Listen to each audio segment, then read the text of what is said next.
আপনাদেরকে একটা দৃশ্য দেখায়, দেখেন দেখেন রাস্তার অবস্থা। এগুলো হচ্ছে যে মাটি, হ্যাঁ। যদি আপনার এলাকায় ব্রিকফিল থাকে এবং কি যদি ব্রিকফিলের মাটি ঠিক এইভাবে মেইন রোডে দিয়ে নেওয়া হয়, তাহলে আশপাশে থাকা যে বাড়িগুলো আছে বাড়িগুলোর কী অবস্থা হয় একবার চিন্তা করেন। আমি আপনাদেরকে একটা দৃশ্য দেখাই। এই যে প্রতিটি কলার যে একটা আছে না, ব্রগ আছে না, এই যে কলার পাতা দেখেন, প্রতিটি কলার পাতায় কিন্তু এই ধরনের ময়লা, প্রতিটি কলার পাতা। এবার আশপাশে থাকা যেসব বাড়িগুলো আছে সেসব বাড়িগুলোর কী অবস্থা একবার চিন্তা করেন।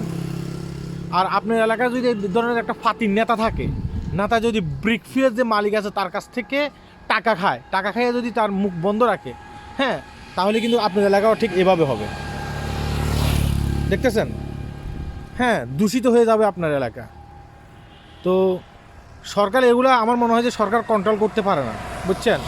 দেখেন কি অবস্থা, এগুলো কিন্তু কুয়াশা না, দেখতেছেন কি অবস্থা প্রতিটি জায়গায়।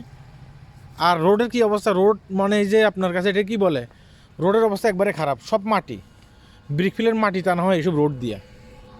কথা কি বুঝতে পারছেন? তো ওই অনেক ক্ষেত্রে ফাতি নেতারা টাকা পয়সা খাইয়া ব্রিকফিলের মালিকের কাছ থেকে অনেক ক্ষেত্রে কিছু বলে না।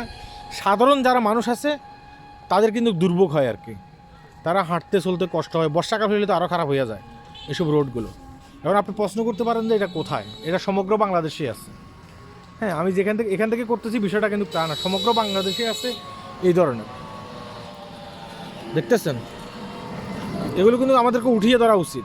হ্যাঁ, কত সুন্দর একটা রোড সরকার করছে। হ্যাঁ, এই রোডের উপর আপনি যতটুকু যাবেন এতটুকু শুধুমাত্র মাটির আস্তর।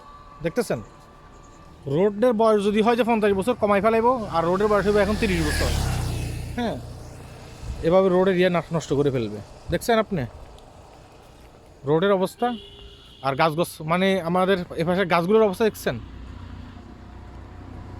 হ্যাঁ, মানে কেউ নেই বলার, এগুলা কেউ নেই, কেউ বলতে পারবে না এগুলো, এই অবস্থা।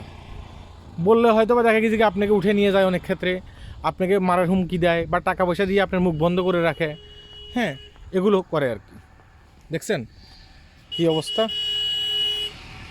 সব কিছু কী অবস্থা। আল্লাহ হাফেজ।